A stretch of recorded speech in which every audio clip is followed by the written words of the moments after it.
안녕하세요. 저는 경기도 포천에서 갈비집을 운영하며 살고 있는 33살 여성입니다.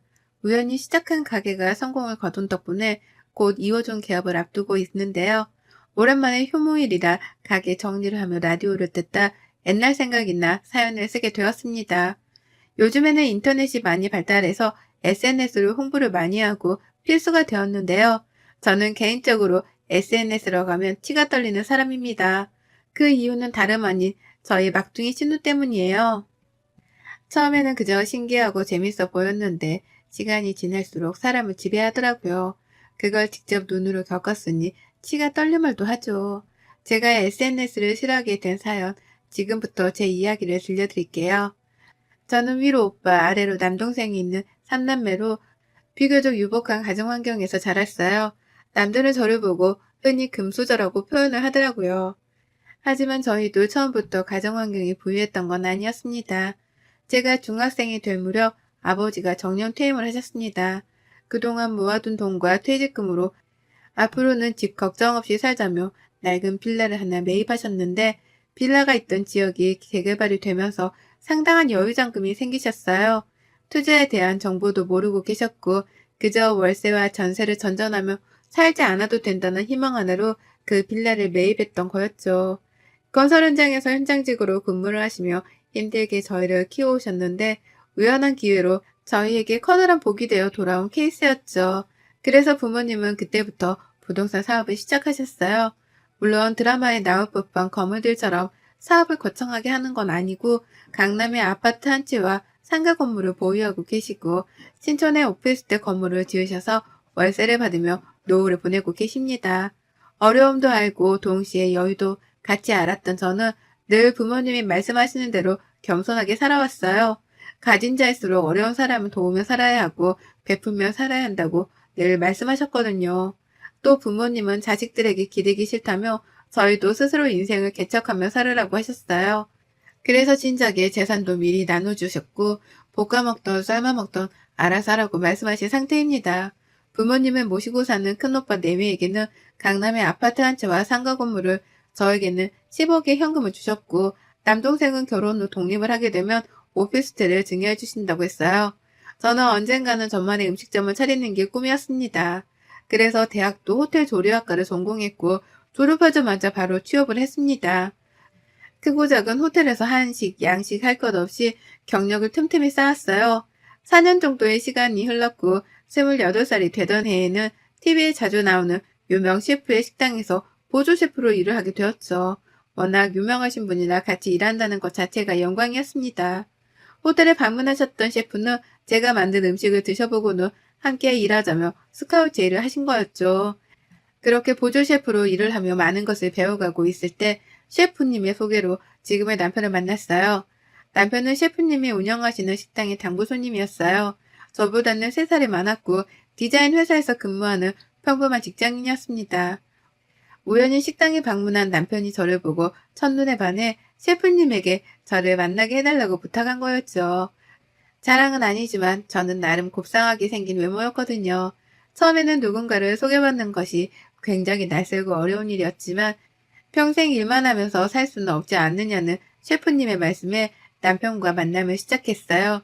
늦은 밤이 되어서야 식당을 마무리하고 퇴근을 했는데 남편은 그런 저를 매번 집에 데려다 주었고 주말에 쉬는 날이면 식당에 방문해 제가 만든 요리를 먹고 싶어 했어요. 적극적으로 대시한 남편에게 저도 조금씩 마음을 열게 되었고 그렇게 연인 사이가 되어 결혼했습니다. 제가 모진 말을 해도 저만 바라보고 저를 위해주는 그 마음 하나만 믿었거든요. 다행히 시부모님도 마음이 따뜻하고 좋으신 분들이었습니다. 제가 결혼을 하기로 결심하고 처음으로 시댁으로 인사를 가던 날 오늘만은 남이 해주는 음식을 먹어야 한다며 상다리가 부러지게 음식을 대접해 주셨어요. 평소에 얼마나 고생이 많냐며 처음 보는 저에게 과할 정도로 많은 것을 챙겨주셨죠. 시어머니는 혹여나 제가 부담스러울까봐 조심스레 이야기를 꺼내셨어요. 우리 아들이 결혼하고 싶은 여자를 데려온다길래 긴장했는데 막상 만나보니 왜 결혼을 한다고 했는지 알 것 같네요.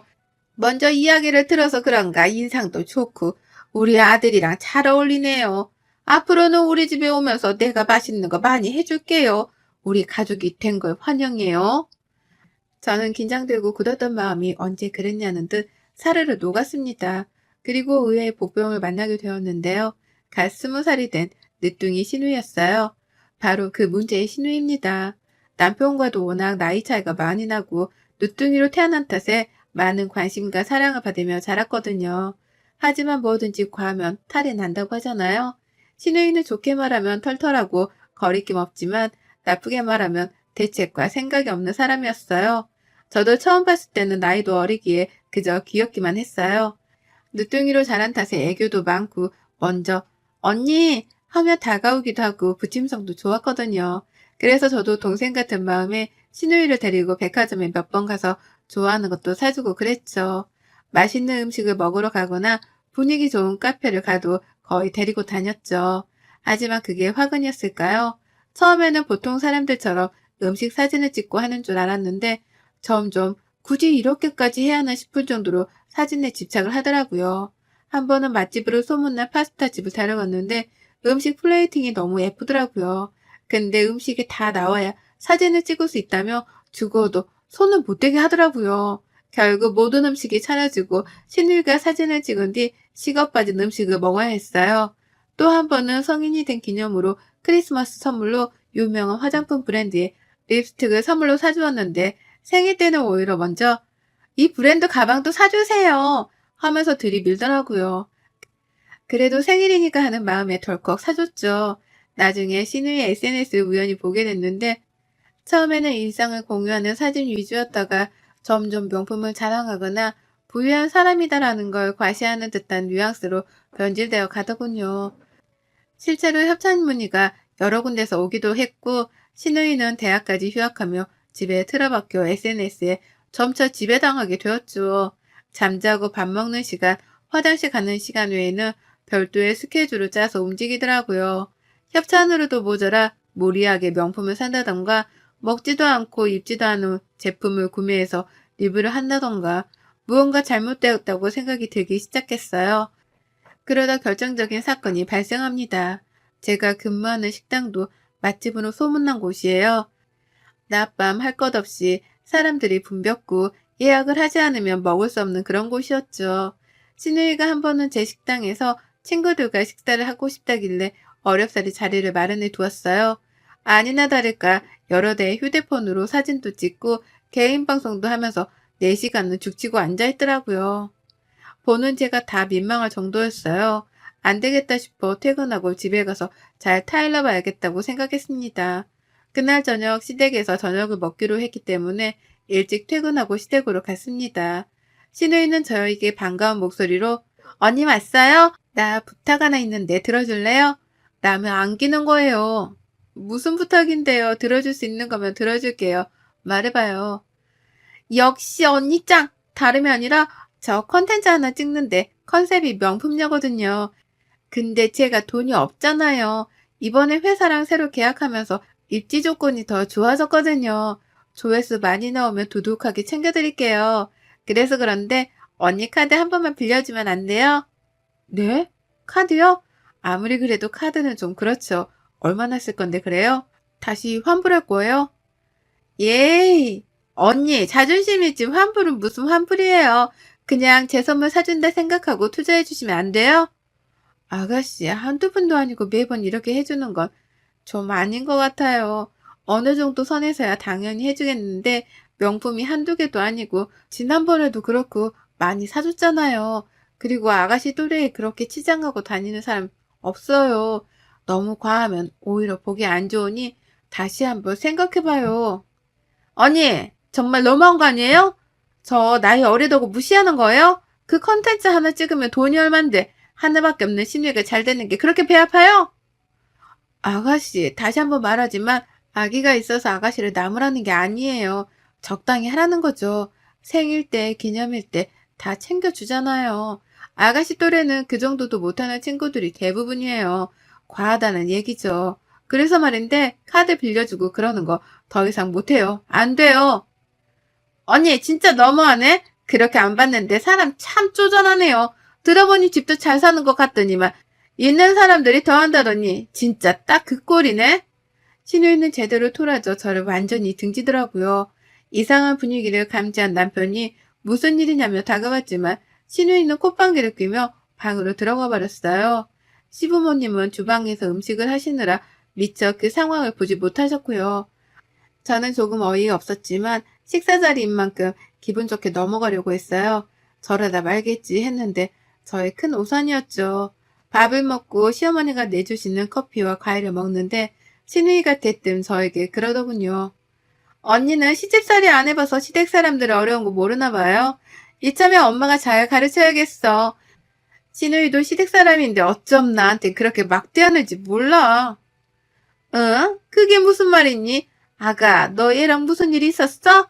그리고 규빈이 너, 그게 무슨 소리야? 말 그대로야. 언니는 사람 어려운지 몰라. 이참에 신우이 노릇 좀 해봐야겠어. 왜? 안 돼? 너 그게 언니한테 무슨 말버릇이야. 네가 뭘 안다고 신우이 노릇을 한다고 그래? 너 언니한테 그러면 안 돼. 대뜸 저렇게 말하니 저는 아무런 대꾸를 할 가치가 없다고 느껴졌습니다. 아까 일에 대한 보복이었죠. 하지만 나이가 어린 탓인지 생각하는 것도 어리더군요. 언니, 말해봐요. 아까는 그렇게 따박따박 말 잘하더니 왜, 쫄려요? 예, 너 그게 새언니한테 무슨 말버릇이야. 조용히 안 해? 저는 대충 넘어가려고 했지만 도저히 그냥 두면 안 될 것 같아 차분히 말하기 시작했어요. 아가씨, 제가 말했죠. 그동안 어머님, 아버님 모르게 챙겨준 게 얼만데 그런 서운한 소리를 해요. 생일이면 생일, 기념일이면 기념일. 친구 생일이라 그래서 저번에는 호텔 예약까지 해줬죠. 저번에 휴학하는 거 비밀로 해달라고 한 거 지금 말해도 돼요? 아가씨 행동을 도저히 이해 못하겠네요. 학교까지 휴학하면서 그렇게 SNS에 매달리면 뭐가 나와요? 이참에 다 까불려 볼까요? 봐봐. 언니 눈 저렇게 뜨고 나한테 말하는 꼬라지 좀 보라고. 이래도 가만히 있을까요, 엄마, 아빠? 가만, 휴학? 규빈이 너 휴학했어? 언제 했니? 어떻게 한마디 상의도 없이 휴학을 해? 어쩐지 가만 보니 집에 있는 시간이 좀 많다 했다. 너 무슨 생각으로 휴학한 거야? 그놈의 SNS가 뭔데 그래? 그때서야 신우이가 조금 움찔하더군요. 사실 신우이가 학교 휴학한 건 저와 남편밖에 모릅니다. 근데 웃긴 건 휴학한 사실을 모르고 있던 시부모님이 신우이의 대학 등록금 학비 명목으로 꾸준히 통장에 돈을 넣어주셨던 거예요. 신우이는 그 돈으로 명품을 사고 놀러 다녔고요. 아가씨, 내가 이런 말까지는 안 하려고 했는데 뭐 사줄 때마다 영수증 간직하는 버릇이 있어요, 내가. 지금 이거 뭔지 알죠? 그동안 내가 사준 것만 해도 웬만한 직장인 연봉은 될 건데 어머님, 아버님이 보내주신 등록금, 용돈 그거 다 뭐 했어요? 내가 매번 오냐 오냐 하니까 내가 그렇게 만만해요? 신우이가 손윗사람? 적어도 나이 어린 아가씨한테 꼬박꼬박 존대해가며 대우해줬다고 생각해요. 근데 오히려 적반하장으로 시자 노릇을 하겠다니 기가 차네요. 감당할 수 있어요? 언니, 그래도 말 그렇게 하는 거 아니죠? 어머니, 나도 신우이 되는 사람이고 나이 어리다고 무시해요? 내가 대학을 휴학하던 말도 무슨 상관이야? 내가 돈 벌어서 잘 먹고 잘 살겠다는데 그거 하나 도와주기 어려워요? 보니까 언니 친정도 잘 사는 것 같던데 있는 사람이 도와줘야지 왜 그렇게 속이 좁아요? 말 다 했어요? 여기서 내 친정 이야기가 왜 나와요? 내가 그동안 해준 걸로 부족하면 아가씨가 일을 내서 직접 사입고 사먹고 해요. 나한테 빌붙지 말고 해주는 것도 정도 것이지. 어머님, 아버님 이거 보시고요. 저는 더 이상 아가씨한테 일절 지원 못합니다. 그리고 죄송하지만 다달이 드리던 용돈 못 드릴 것 같아요. 아가씨한테 나가는 돈이 많아서 감당이 안 돼요. 죄송합니다. 그날 이후 시댁은 완전히 발칵 뒤집어졌어요. 신우이가 대학 등록금 용돈을 모두 털어 온갖 명품을 산 흔적들이 발견되었고 그뿐만 아니라 제가 사주었던 것들은 되팔기까지 하면서 그 돈으로 다른 제품을 사드리고 그랬더군요. 물론 휴학을 한 부분은 시부모님은 일절 모르셨던 상태라 더 심각했죠. 저는 그동안 제가 사줬던 모든 것에 대한 영수증을 남편과 시부모님께 보여드렸어요. 남편은 자기가 면목이 없다며 미안하다고 사과를 했고 시아버지는 신우의 머리를 밀어버려야 한다며 노발대발하셨죠. 시어머니는 그저 한숨만 푹 내쉴 뿐이었습니다. 시부모님은 제게 미안하다며 다달이 보내주었던 용돈 주지 말라고 하셨고 오히려 저에게 사과를 하시며 그동안 몰라서 미안했다고 신우이한테 쓴 몫이라며 3천만 원을 주셨어요. 신우이는 휴대폰까지 압수당한 채 집안에 감금당하다시피 통제된 생활을 하게 되었어요. 이참에 버릇을 단단히 고쳐놔야 한다며 정말 머리를 스포츠 머리로 밀어버리셨더라고요. 신우이는 처음에는 악다구니를 쓰며 저를 탓하기도 하고 온갖 말도 안 되는 말을 내뱉었지만 한 달 정도가 지나니 자신이 잘못했다며 한 번만 봐달라고 사정을 하더라고요. 시부모님도 늦둥이 딸이 애걸복걸하니 마음이 아프셨는지 끝내 용서를 하더라고요. 대신 조건을 거셨죠. 신우이는 처음에는 당황하더니 이내 알겠다며 대답을 했고요. 너 이번 한 번만 용서해 주는 거다. 단 조건이 있다. 대학 등록금은 해줄 테니 그 이외의 용돈 학비는 네가 직접 벌어서 써라. 오빠나 언니의 도움은 바라지도 말고 무슨 수를 써서라도 네 스스로 알아서 해. 너도 20살이 넘은 성인이니 너 하나 간수는 잘하겠지? 그리고 새언니한테 제대로 사과하고 학교 기숙사는 어림도 없다. 거리가 멀던 짧던 집에서 통학해라. 알겠니? 그리고 마지막으로 다시 한번 그놈의 SNS니 뭐니 하면서 난리쳤다가는 호적에서 팔 줄 알아. 한바탕 소동이 사그라지고 여느 때처럼 바쁜 일상을 보내고 있었습니다. 남편과 모처럼 주말을 맞아 집에서 늦지막히 자고 일어나 TV로 영화를 보며 맥주 한잔을 하고 있었어요. 초저녁이 다 된 시간이었는데 누군가 저희 집에 찾아온 겁니다. 바로 신우였어요. 아가씨, 여긴 어쩐 일이에요? 이 시간에? 그 꼴은 또 뭐고요? 언니, 제가 지금 일하다 와서 꼴이 말이 아닌데 언니한테 사과를 하고 싶어서요. 들어가도 돼요? 일단 들어와요. 밥은 먹은 거예요? 일하면서 공장에서 밥도 주니까 그걸로 끼니 해결했어요. 제가 이제 일한 지 한 달 됐는데 오늘 월급 받았거든요. 근데 이 돈 언니 드려야 할 것 같아서 이렇게 왔어요. 제가 너무 철없이 굴어서 죄송합니다. 돈을 벌어보니 알겠더라고요. 언니의 진심을 몰라줘서 제가 너무 한심해 보이더라고요. 정말 미안했어요. 저 열심히 살아서 예전처럼 언니랑 쇼핑도 가고 잘 지내고 싶어요. 미안해요, 언니. 눈에 눈물이 가득 고인 채로 저에게 말을 하는데 어떻게 가만히 있을 수가 있겠나요? 사실 신우이가 저와 시부모님께 호되게 당하고 나서 김치 공장에서 일을 시작했어요. 방학이기도 하고 복학하기 전에 돈을 바짝 모아야 한다면서 시작한 일이었죠. 고생을 하는 모습을 보니 마음은 아팠지만 한 번쯤은 겪어야 할 상황이어서 모른 척 했습니다. 그래도 사람인지라 저렇게 고생해서 벌어온 땀 묻은 돈을 받자니 제가 너무했나 싶더라고요. 언니, 저 정말 느낀 게 많아요. 저는 그저 언니가 돈이 많은 사람이어서 해줄 수 있는 줄 알았어요. 제가 돈을 벌어보니 100원짜리 하나가 그렇게 소중하더라고요. 정말 죄송해요, 언니. 저 다시는 사치 안 부리고 쓸데없는 고집 안 피울 거예요. 오빠나 엄마, 아빠한테도 미안하고요. 그러니 다시 예전처럼 지내면 안 될까요? 언니가 나한테 해줬던 거에 비하면 턱없이 부족하지만 받아주세요. 아가씨, 내가 원한 건 이런 물질적인 게 아니에요. 신우이보다는 내 동생 같은 마음에 내가 너무 안일하게 생각했던 것 같아요. 뭘 잘못했는지 알았으면 된 거예요. 앞으로 예전처럼 잘 지내봐요. 우리 치킨 먹고 있었는데 같이 한잔 할래요? 언니 그렇게 생각해 주시니 정말 고마워요. 그렇게 신우이는 그동안의 잘못을 반성하며 저에게 진심 어린 사과를 했습니다. 그 뒤로는 다시 예전의 밝은 신우이의 모습으로 되돌아왔어요. 저는 몇 개월 뒤 다니던 직장을 그만두고 저만의 사업을 준비했어요. 모든 요리가 자신 있었지만 저는 제가 좋아하는 음식 장사를 해보기로 결심했습니다. 그래서 포천에 제 이름을 건 갈비집을 창업했어요. 처음에는 장사였기에 힘들 법도 했지만 제가 가장 믿고 아끼는 직원들과 함께여서 두렵진 않았습니다. 그 직원들이 누구냐고요? 바로 저희 시누이와 남동생입니다. 제가 갈비집을 차린다고 하니 남동생과 시누이가 저를 도와주겠다고 발벗고 나서더라고요. 음식을 조리하는 건 제가, 서빙이나 인력 관리를 하는 건 남동생이, 그리고 시누이는 서빙을 하며 홍보를 담당하는 직원이 되었습니다. 시누이는 저에게 미안한 마음을 평생 다 갚아도 모자란다며 제 밑에서 일을 배우고 싶어 했어요. 그렇게 세 명이 줄을 이루어 갈비집을 운영해 나갔습니다. SNS라고 하면 아직도 치가 떨려 그걸 이용해 홍보할 생각은 없었어요. 하지만 요즘 트렌드를 따라한다며 남동생과 시누이가 저를 설득한 뒤 적극적으로 홍보를 하기 시작했고, 창업을 한 지 1년 정도 만에 2호점을 내야 할 정도로 번창하게 되었죠. 2호점은 친정 부모님, 시부모님이 합세해 운영을 하게 되었습니다. 시부모님은 정신은 차리고 자기 인생을 사는 시누이가 대견하다고 칭찬을 하시고, 제가 마음고생이 많았다며 위로해 주셨어요. 시누이는 저에게 혼나기도 하며 눈물을 가끔 흘리지만 혹독하게 일을 배우고 있답니다.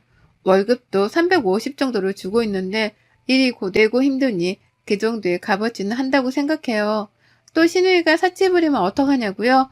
절대 그러지 못하게 일을 시작하기 전에 각서를 썼거든요. 우연인지 다행인지 모르지만 시누이는 월급의 절반 이상을 저축하고 있었고, 시부모님도 용돈도 드리고 알차게 잘 생활하고 있더라고요. 얼마 전에는 저에게 결혼자금 1억을 모으는 것이 목표라고 하더라고요. 정신을 차리고 잘 살려고 노력하는 모습을 보니 기특했습니다. 앞으로 2호점을 시작으로 3호점, 4호점도 낼 계획이에요. 가족들이 모두 사업을 같이 하는 바람에 힘은 좀 덜 들지만 많이 행복하네요. 내년 가을에는 사랑스러운 아이도 태어날 예정이라 조금 더 많이 행복해질 것 같습니다. 시누이는 벌써부터 고물하며 이것저것 아기 선물을 사놓기 시작했네요. 요즘에 SNS를 하도 많이 하다 보니 사람 사는 세상 같지 않다고 느껴진 적도 있는데, 여러분도 그런 적 있나요? 저는 예전에 휴대폰이 없던 시절이 그리워지기도 한답니다. 사람과 사람 사이의 정이 없어진 느낌이랄까요? 여러분도 혹 주변에 놓고 지나가는 것이 있지 않은지요? 사는 게 힘들더라도 가끔은 쉬어가며 주변을 한 번쯤은 돌아보세요. 그동안 느끼지 못했던, 보지 못했던 것들을 발견하실 수 있을 겁니다. 제 긴 사연 읽어주셔서 감사드립니다. 행복하세요. 여러분의 생각은 댓글로 남겨주세요. 오늘도 시청해주셔서 정말 감사합니다.